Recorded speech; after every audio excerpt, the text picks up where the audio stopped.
Hello and welcome back to the Lee's Summit Town Hall podcast. I'm your host, Nick Parker. Just a reminder, the podcast is brought to the good people of Lee's Summit by Budget Blinds of Lee's Summit, our friends, our robot shade overlords.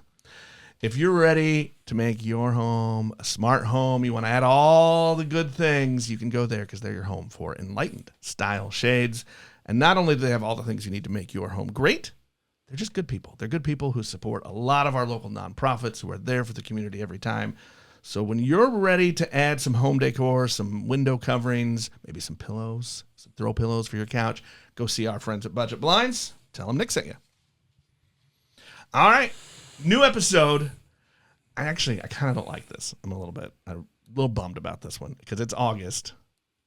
We're getting into the second week of August. I just had my birthday. It's my last year of the fours, so I'm a little frightened. I'm also frightened because, summer went fast, and now school's coming. It's coming here, and even though school was a long time ago, I still kind of feel a little bummed. It's almost like the end of the fun, but to help us get excited, we've got a couple guests today. Dr. David Buck, Superintendent of Ellis and Dr. Schools. Welcome. Thank you, Nick. Glad to be here. And Jon Ellis, the fun coordinator of Lee's Summit for so long, the former owner of Paradise Park, which is now Great Beginnings at Paradise Park, part of the LSR7 school district. So I wanted to start there. Let's start with the fun part of what's happening. This is the second year of the Great Beginnings partnership out there. Let's start with what's happening there, because I don't know that everybody knows what the former game place is now. So right now it's Great Beginnings at Legacy Park there by across from the gym. We have a second now setting. So we were up to, I think, 9 satellite classes. We couldn't have enough classrooms at that site, so we had rooms in elementaries across the district serving students. So now that is all under Paradise Park. We also have 2 high school programs there. We have a hospitality program, which was new last year for us, and we have students from 40 different high schools that send kids to Summit Tech Academy, and this is now under that Summit Tech Academy umbrella. And then we also have an environmental science program, and that environmental science program grew into also being an FFA chapter. So Lee Summit was the very first FFA chapter in state history in 1928. I had no idea. But we hadn't had it since 1978. So we got it back this last year, and it's probably the most diverse FFA group also. So the state came out and helped celebrate us, and they're focusing on urban ag. And then on the 14 and a half acres there, we also had over 70 field trips from elementary students with 3,300 plus kids coming to those field trips doing culminating science experiments or experiences on Paradise Park throughout the school year. So that was a good first year. That's awesome. I mean, I'm gonna start with the FFA thing because that surprises me. I had no idea Lee Summit was the first in the state, and I spent a good portion of my early news career in rural cities, right, for smaller newspapers. So I'm used to seeing a lot of FFA. I've covered some FFA things before, but I haven't in years. And so it's interesting to me to see that's kind of coming back, and to see it come back in giant suburbia. Correct. Yeah, so the state was very excited. So I think it was January, February, our charter was approved, and we had a charter ceremony over there. So it was fantastic. And again, 40. So it's a new charter? It's not reestablishing the old? Nope. Since 1978, it's been a while. But we are, because 40 different high schools can send their kids to it. And so it does have the STA at Paradise Park name in it, so it is a new charter. And so we have kids from Lee Summit School District, but we also have kids from rural and urban settings as well as part of that charter, because they're there for 3 hours a day. They're spending half their day there. How did you realize that was a need or an area of interest, like a thing that you could fulfill? So John was also a teacher back in the day. I don't know if you know that. And so he was in this world. And so I used to coach FFA teams when I was younger. I used to coach forestry teams, for example. And I have a FFA plaque in my office still. But when we talk about jobs and what kind of jobs there are coming up in Kansas City Metro, biologics is a huge, huge field. And FFA helps build with that. But I can also tell you that if you're a student in FFA, you understand Robert's Rules of Order better probably than I do. Even though I have all these board meetings and such I have to attend, More people need to learn They Robert's know sense of order. 100%. And they learn dedication. They have SAE projects during the summer. They learn how to be an entrepreneur, business person, really. So it's a fantastic program. But when we started looking at environmental science, we're trying to figure out ways we can transcript also to college and careers. And so when we were doing that during that exploration and knowing the biologic push in the Kansas City Metro led us down the path to choose bring an FFA chapter. That's really cool. And now I'm going to go backward to the bigger part of it, because I think when I said I don't know that everybody knows, because you say great beginnings, you don't automatically think of the other part that's through STA or those other things, like, and it's a 14-acre site, you said. Yes. So there is 14 and a half, John. Am I right? Yeah, it's 14, almost 15. So there's a lot going on there, and it's not just the littles. Correct. So Great Beginnings is 3 to 5 year olds, and that's what was passed in the 2020 bond, is to create a second site for 3 to 5 year olds who either qualify for an IEP through special education, or we do have a title classroom and a couple of Head Start classrooms, and we also serve quite a few students, over 400 students with speech at that site as well. So that was already in the bond. And then the conversations with John and I and other people led to, hey, there's value plus if we could do this at Paradise Park. You have the firehouse you can put things into. You have the acreage there. You have outdoor amenities there. And so that's what kind of started the thought process of, hey, we can do even more than just what we said we would do in the 2020 bond. I don't know that we have to go all the way through it, but let's just a little bit. How did that come about, John? And we don't have to rehash the dark days of the pandemic that, right. COVID ruined everything. Right. Well, it changed a lot. How did that kind of come about as, hey, here's an opportunity. You've done a lot with the school district, the Education Foundation, and things over the years. How did that kind of idea pop up? When we started out on this 2020, everything kind of happened. We were going full force with all kinds of diversification and entertainment and everything. And I think the big thing was it was very diverse in the items of things that we did, but everything was all about creating a place for people to gather and being a public place. And we were great with the school district of being a space where we had a lot of classrooms, a lot of field trips, a lot of different things that we really catered at and built that space in order to make that easy and make it well accommodating for it. And so when 2020 hit, it obviously just shut us down was a thing. And then by the time we got ready to open back up, our season was gone. And so I kind of was like, well, we're going to have to wait till next year. And Julie and I spent a little time soul searching. We've been in the business for 30 years and we're going, this is a whole reset. We're starting over. And do you really want to do that? And so we started talking, and that was where we felt like there were some different opportunities out there potentially, and we did end up getting the connection with school district and finding out some of the opportunities that might be great potential for the district. And ultimately, long story short, it just became so obvious that next generation for Paradise Park, gathering place in the community, would be a beautiful thing to see it tied into the district, a district that we've loved for a long time and really helped support for a long time, to keep its momentum going as that gathering place and an educational place for the community. So that's how it really kind of started. We started our conversations, and really it kind of came down to about a year of conversations, it seemed like, on it in order to really get everything through it. And I think every time we met about it and more people got kind of in tune with what was going on, it was just so obviously awesome that it just seemed natural. And that's what was fun about the whole transition of making it go from, our business to what it can really continue to be. And yeah, it's got more of an educational twist, but still it's focused on kids, it's focused on families, it's focused on being a place where they can learn, where they can create and have the ability to have more leaders involved with it, as opposed to Julie and me and the team that we assembled trying to coordinate everything. How did you whittle down, and maybe this is better for you, Dr. Buck, but into an actual kind of theme and plan? Because if you came to me and said, hey, let's work a deal and I'm going to get you 14 and a half acres. It's got a building already built. It's got classrooms. It's got all the stuff. Like to narrow down to 7 ideas that can work. I mean, because I would have been dreaming of everything, I think, with all that space. So that dreaming is what we had to do. So we knew that we're going to have a early childhood center, right? Early childhood special education, Great Beginnings. And so John shared the plans with us, and we shared that with the architects and saw how we could lay out the building to make it work. And that included, we had to build a more of a floor of that second floor. So if you think of the foam factory, there's a floor cutting through that now. So there's a second floor classrooms above. And so I was a little disappointed. I'm not going to lie to you. I was a little we did find a lot of balls up in the ceiling in that foam factory. A lot of balls up there, I bet. Yeah. So we knew that piece, right?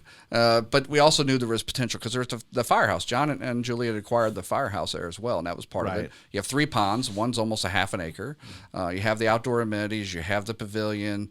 You have lots of different things you could do there. And I used to be a botanist in conservation department, and I worked camps and I did a lot outdoor leadership experience with young administrators for many years. I see the value of getting kids out and touching hands, just like when we're doing the birdhouse build, right? Trying to get kids to use tools, right? So they know, do I like this or not like this? Because so many kids don't have those experiences nowadays. So that was the value add. So I went to the Board of Education and I said, hey, I'm considering this as a potential. You tell me if this is a bad idea. And they said, no, we think it's the greatest idea ever. So they were 100% behind it. So we brought in thought partners. We brought in not only our staff, but we brought in people like Powell Gardens and YMCA camp out of Potosi. I'm drawing a blank on what's the Builders Museum or Thinkers Museum. I can't remember their name. All kinds of different thought partners. And we also went on tour. So we went over and saw Smeasel. It's a program in Shawnee Mission School District, which is pretty impressive and has acreage. It's right across the road from their Top Golf, if you know where that's at. So we went and viewed other things as well as brought in thought partners to help us dream, and then we just kept whittling it down to what it would be. What happened? This is off topic a little bit. What happened to the foam factory stuff? Did you donate that to the vice principals so that they had it for disciplinary action later? Yeah, actually, you know what? I still have a bunch of those balls if you want them. So, John, one of the things to help make the deal work, because the money didn't match, right? The assessed valuation is much higher than what we had budgeted, is that John then sold off a lot of those amenities. So I'll let John answer that. Yeah. I just thought that'd be a great gift to the vice principals who have to deal with discipline. Yeah, well, yeah, it would be a great gift. That's right. No, a lot of that equipment ended up, some of it ended up some partners in Branson, and I think that one's at a farm park right now in northern Arkansas is where it ended up on it. And some of the pieces I still have operating in different places. We partnered up with some different bowling alleys and small restaurants and stuff like that. A lot of the arcade equipment is there and still running. And so we've got that still piece of it still operating. But quite a few of the other things I found people that were interested in I had people in Indiana bought part of it. I had people. It ended up going all over the place. It got spread out, as things do. And some things went fast. I recall, like bumper cars went super fast. They did. It took a long time for the climbing wall. Yeah, the climbing wall. We couldn't move it was the problem. We had a lot of people wanted it, but moving it was a big deal because after looking at it, we kind of realized that the pieces were, I think we brought them in before the windows and all that stuff were in. And at that time we were going like, that thing's never going to move. And so it just came out in pieces. So if you think when you walked in Paradise Park, everything to the right, if you will, John took care of that. Yeah. To the left, the smaller children stuff, we're having small kids in the building. That all stayed and is being utilized and loved right now. Yeah. Oh, I can imagine. I want to go backward because you mentioned a couple things earlier. You talked about entrepreneurship as lessons. You just talked about hands-on stuff and providing experiences. And I think that's and tell me if I'm wrong just in my observation here, but I feel like that's becoming a much bigger part of our education again. That we've realized that there are things that we weren't doing as much anymore, which is putting a hammer in a kid's hand so that they can see, hey, maybe I like this. I think the big change, I think it's always been there, but it's always been options kids could choose. We're trying to make sure you have exposure. Every kid has exposure, so you find out what you like. I think that's probably the bigger change. It's always been a big push. I feel like shop class, like when I was, and I don't know the difference in our ages, but I feel like when I was in school, there was a stigma. If you signed up for shop class, you were a certain type of person. I'm in my 50s. Shop class was not a stigma when I was a kid. And Shop class was cool when I was there. Yeah, John, I think taught shop. I did. Well, I did ag. Yeah, I was ag ed, and I was your FFA leader and all that stuff. And so, and I think what I loved about FFA and ag was it was hands-on learning, and I grew up with that. I learned best by doing that. I'm still that way. If I can learn with my hands and actually do something, it's way easier than trying to read it in a book. If I think as being a dad of 3 daughters, my daughters and I have a hobby farm, so they've had saws, drills, they've had all the tools in their hands. But most of their friends have not now. I think there's less and less people with a drill press or anything like that at home compared to probably when I was younger or when John was younger. So kids have less opportunity to get their hands on those tools. And so I think that's why it's important to get kids out onto a pond or building a birdhouse or whatever it might be. It also is important to get kids to take tours and do things. So I just took our admin leadership team to R&D Leverage. Amazing place in our community that probably most people don't know about. They make molds then they sell to companies that make plastic parts. So the Honey Bear bottle makes the Honey Bear, or a spray bottle, the triggers and such for the spray bottles that are plastic. And they have 7 buildings over there, just across from Lee Summit High School. And those people are intelligent and brilliant. Well, we met one young woman who, on just 2 years ago, took a tour with us. She was a high school kid, loved it, and said, "I want to do that." And now she's, mentoring, doing an apprenticeship for a 2-year apprenticeship. She's almost done with it. One of her mentors is 73 and just brilliant as can be. We need to help connect kids to, hey, there's all kinds of jobs and vocations. What do you want to do? Because a kid knows what their parents do. Right. And what their teacher knows, right? And some teachers are married to somebody that has done other things. Some are not. So, my kids, when I was teaching, they knew a lot about the conservation department because I worked for conservation department, but they didn't know a lot about, some other vocations. So, we need to make sure the kids get exposed to lots of different careers. I like that phrasing of it. It's about exposure and letting them see what's out there and experience what's out there, and then you can figure out for yourself.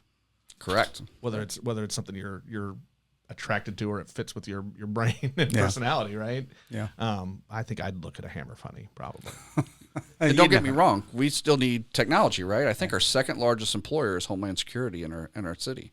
And so, those are people trying to keep us safe, and they need to have a lot of computer skills.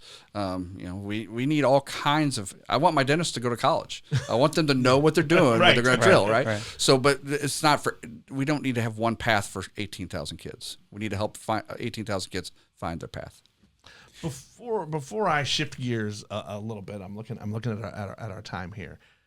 Is Great Beginnings, as we're starting year 2, Great Beginnings at Paradise Park, has it hit? Almost there? Exceeded maybe what your visions were? I'll defer to John first. I think it's been amazing. It did. And I'm on the advisory board over there, and they're always talking about how they're bursting at the seams, and there's just such a demand for really that early education. Julie and I have been so committed over the years of just the importance of parents as teachers and parents' involvement and being engaged with those kids as they're in those first years of really creating their personalities and their learning skills, their reading skills, and all of that stuff. And I think that what makes us proud about it is just seeing that the school district is so proactive on that age level and being able to take it even other steps with just the pre-K edition over at Prairie View. Yeah, and being able to have those things that are going on. But every time I go in, the teachers there are just so excited about that space. The kids are loving it. The outdoor playground area has been fantastic. I've heard so many people that said that their kids cried the day that we didn't open the park back up, but then now they've been there for field trips and been able to just be overjoyed with the educational opportunity that's going on over there, and to be able to take it on the hands-on stuff in the grounds outside with the field trips. And I think you're planning on growing field trips to even other grade levels, right? Correct. And so, and Caitlin's helping with a lot of the facilitation with the partnership with Summit Technology, right? Yes. And that internship is even part of is it still tied to, or perhaps going to be tied to Grow Your Own with some of the teachers and stuff? It could be. We haven't worked that piece out. That's a piece we're talking about. Well, how can Grow Your Own teacher program plug into that? So it could be. That has not been ironed out yet. But getting that, of just seeing all the different pieces of the people that are engaged with it, I think is what's so interesting about it. And what they did to that fire station on the corner is incredible. So I didn't do very much on it. So the answer for our end, 3 to 5 year olds, that the group of kids we're serving that age, yes, we're there, and the program's fully functional. The grounds, we have other dreams we're still dreaming of. We thought that's what's cool about 14.5 acres. Yes. Yeah. So we thought our hospitality program could run go-karts, the batting cages, and putt-putt golf. It turns out no one will insure us to do that go-kart part. Yeah. Yeah. So darn insurance. So we've had conversations with, for example, the city and parks about, do we do Safety Town there, which has been gone for a while, or some other, do we build something on there to have an event space that our kids could run events at? We would love to have a giant greenhouse. If you remember, on the back part of the property, there was I don't know what you call it, John, a white. We had a big barn, hoop temporary thing. It's over at Atchison's now.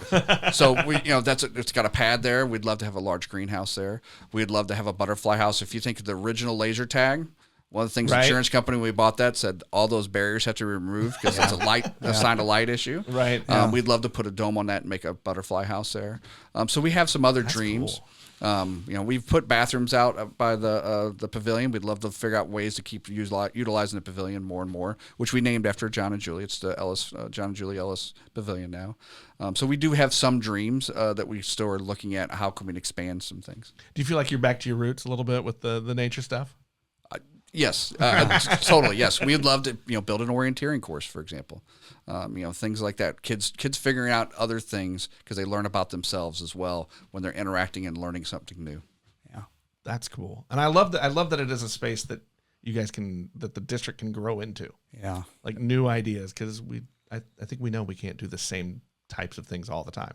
Yes, and I don't think education. You have to adopt. I think education's been adapting all along. I think what we're very fortunate here in Lee Summit is we're able to do it faster and quicker than most. That's fantastic. Yeah. I want to switch gears just a little bit now because I alluded. I'm a little hesitant at the end of summer. Now you have to be with your position. You have to be excited about school, but I get the feeling that you are anyway. Certainly. Yes. We had new teachers started on Monday. They were in my building doing work today. And so all teachers report next week. We'll have convocation next week, Wednesday. Mitch Holstis has agreed to come and get the staff all fired up. Will he tell them to put the hammer down? We'll find out. We'll find out. We're opening up a new fire academy. So again, we have 40 high schools can send kids to that. So they're going to do EMS and Fire Science 1 and 2. Over at Summit Tech Academy, we're opening up a new pre-K program. We're calling it Great Beginnings Pre-K, and it's at Prairie View in the north side. And so we have 200 kids that will be going there. They're age 4, a year before kindergarten. And thanks to a grant a staff member wrote, they all get to go for free this year. So it's a 1 year free. Hopefully we can continue to get it. There's no guarantees, but how incredible is that? The 200 kids and 200 sets of parents have their child get to go for a whole school year free for pre-K. That's amazing. Yes, and it's going to be educational and play-based, and it's going to be wonderful. The more kids you can get in and serve, the better. Yes, 100%. And we know also, demographics change over time in every community. We're seeing more and more students who have qualified for free and reduced lunch. Last year we got over 3,800 kids. It turned a century, it was 1,000 kids. So we have needs too. So we want to be there for kids and be as help fill those gaps as much as possible. Not just focusing on career, but basic needs as well. How important is it to remind Lee Summit about that? Because we don't think about that when we say Lee Summit, right? We think of our big giant subdivision neighborhoods, right? How important is it to remind people, we've got everyone to serve? We do. We're a public school, and we love it, and we're happy to do so. But you're correct. That means there's 3,800 sets of parents there or guardians who are underemployed. And so that's also why economic development is so important. We can't just think about building subdivision. We have to bring in jobs too, because we have a lot of folks who could use a better paying job living within our community. I'm gonna go back to the start of school year, because you are the top administrator of the district, and really, honestly, there's nothing about that sounds appealing to me. That seems like a lot of paperwork and a lot of dealing with people that I probably didn't want to deal with and I'm not equipped to deal with.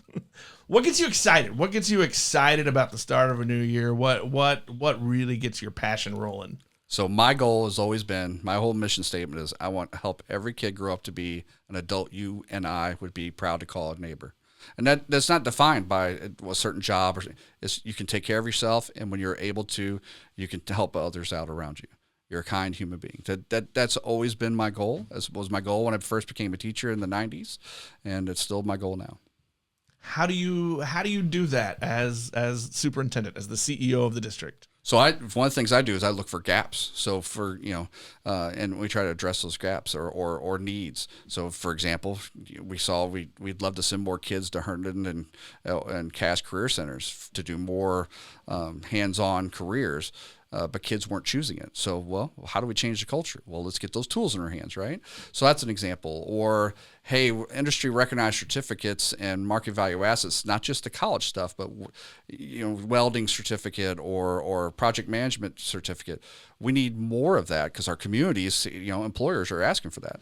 And so we started looking at, all right, we shifted staff around. We actually lowered staff, but tripled the number of people under Shannon Booth.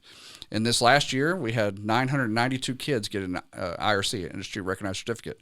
4 years ago, that was 100. Wow. So finding things like that get me very excited. Gifted education. We were serving about 1% of our kids in gifted. The state shoots for 5% and is at 4%. I was like, okay, we have some issues here. So we started looking at our process. We changed our process. We were over 4% last year. So I love doing that kind of thing. If you look, a lot of our advanced programming for juniors and seniors requires you have Algebra 2 by your sophomore year.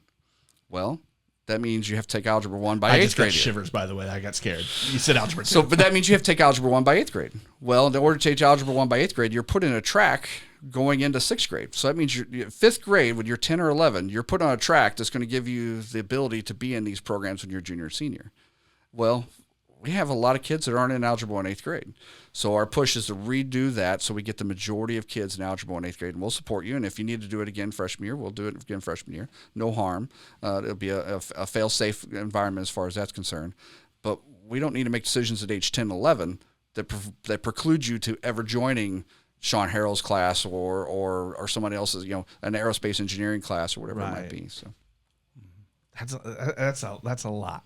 But I like hearing that kind of vision of kind of what you see and what you're trying to do, because I think a lot of times we don't really know. Right? We just see you sit in the middle of the dais, once a month, and but so I think it's good for people to see kind of the work at all levels. It's a lot of joy. It's a lot of fun. And of course, now this year we're also looking at a 2025 bond issue in April. And so there's a lot of community members that have been involved all last year. I mean, quite a few community members, and there's going to be quite a few again throughout this fall semester. So very grateful for them as we try to figure out what to do. We know that expanding Summit Tech Academy and helping out Greenwood Elementary are going to be two big pieces. And part of my push in Greenwood Elementary is right now people live west of Greenwood, send their kids to Woodland. So they get on a bus in Greenwood City, drive right by the school and wave at it and go all the way, depending on the year, 150 to 190 kids. Right. We would love Greenwood to be able to serve all Greenwood kids. So that building, parts of it's 1910, so it needs love. So we want to expand it and also make sure it's accessible to everybody, regardless of mobility issues or anything else. Right now, to get into the main building in the office, you have to go up steps. So if you have mobility issues, we have to go meet you at the library and walk you all the way through the building to get to the office. Right. Well, I appreciate you just already booking yourself to come talk to us again when it's time to talk about the bond and what you're planning to do there. One last thing. What is I'm going to ask two questions actually here. First, what is your message to teachers? You've got convocation coming up in a week, you said. What's your message? What's the mission you're giving teachers? Well, I'm going to save that for next week, Wednesday. I don't want to give that away. But I will give you the one I gave to new teachers. And new teachers, it was about being, it's a great place to work. We're always ranked, 1 or 2 in the entire state for best teachers, best place to work. We're always ranked very high in the state. It's because we have great people, and be part of that. Collaborate. Be open to learn from them, and be open to helping them learn. Because my second piece of advice is we're a growing community. We're about helping people grow, and it has to be all of us, including me. We all have to be growing at all times. None of us has arrived. We can't look at their name on the back of the jersey that says LSR7 and say we've made it.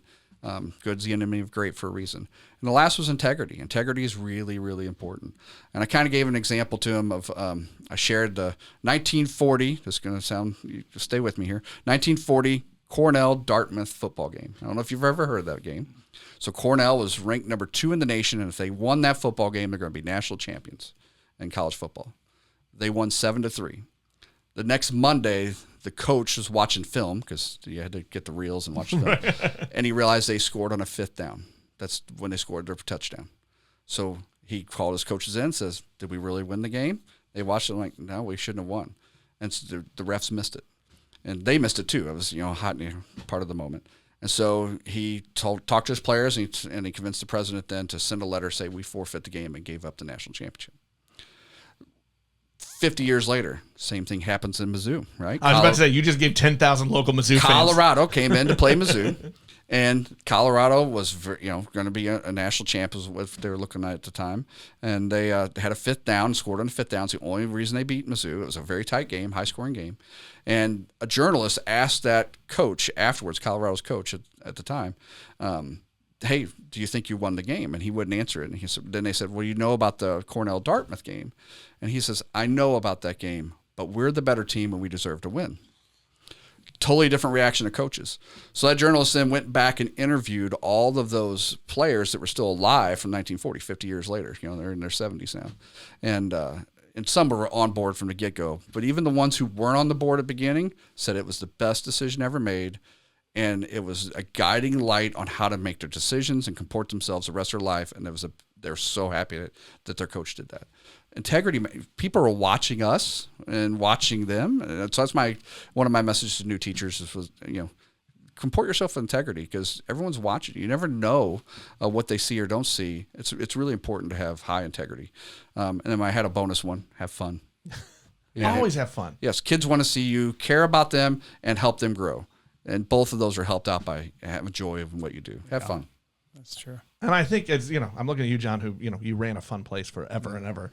Right? You do better at your job when you're having fun. Absolutely. And the people that work with you, for you, the people you're serving, will fare better as well. Yeah, the goal is to be the goal is to be open-minded and be with your friends, and the way to make the best friends is by spending time with them and really getting to understanding them as individuals. And friends are endless when you think about it, if you start really kind of talking about and figure out what people are all about. And that's what I think is great about education. That's what's great about a community. That's what's great about just any type of a culture where we know that we can focus on the positive things and let the negative things just go out the window and just keep focusing on what we can do and forget about the stuff we can't do. This community is so lucky to have so many nonprofits, and John and I serve on one together that I'm thinking of right now, but we have, dozens and dozens, if not hundreds, of nonprofits to help out those in need. And so, people, it's a lot of fun doing that. So John and I are on the Healthcare Foundation. We get to give away $150,000, $160,000 a year. That's incredibly fun. You mentioned Education Foundation. John was a huge part of that. That's a lot of fun, raising the money, but giving the money and see the impact it has on individuals and humans, your neighbors. And so I think it's important. The excitement of the teachers when they get the peak grants going in there and helping out on those peak reward days, that's so much fun, because they just fall all over the place, and the kids are going you get standing ovations and everything. It's pretty cool. We're all on some boards that do grants programs, right? Yeah. And is there really anything better than the reactions when you're giving money away to people who are going to do something with it? And having, right? And having them focus on the project and how it really relates to what the mission is for the organization. That's That's what's really amazing, I think, about every day when people see opportunities that could be, and then they figure out, well, there is somebody that can help us out with that, and I think that's where the Healthcare Foundation, especially, and the Educational Foundation, have really hit home runs over and over again, because they've been that entity that is there and trying to figure out how to make it work and be there to support them. Rotary too is that we're doing more stuff in Rotary as well. Fantastic. I'm going to give you, well, I actually had a list of like 25 questions for my son, who's going to be a senior this year at Lee Summit. But I won't give you those questions. It's too early for you to have those. I'm going to give you one last question though. Another message question. Your message to the incoming students, because there is trepidation. Not all of them are horrible students like I was, but what's your message to the students coming in this year? Our building's full of people who are ready to love you, and they're gonna help you out. Make sure you get engaged, get involved. It makes me excited to see kids plug in. We've increased the number of kids in clubs and activities and co-curricular and sports. I think we're over 7,000 kids last year involved at the secondary level, middle school and high school. That's fantastic. So get involved. There's many ways to get involved, but also ask questions, ask for help. That's what we're here for. I those two things, ask for help. That's one, like nobody likes to do that. But also the get involved, I think, because there is a group or a something for everyone, even the ones who are very introverted and who don't seek out group activity, right? But there is a spot. There's a spot for everybody. 100%. Awesome. Jon, Dr. Buck, thank you so much for coming on. Good luck with the school year, and good luck with, just joining your boards and stuff, Jon. Make every day entertaining. There you go. Guys, thank you so much. That'll wrap us up for this episode. We'll talk to everybody next time.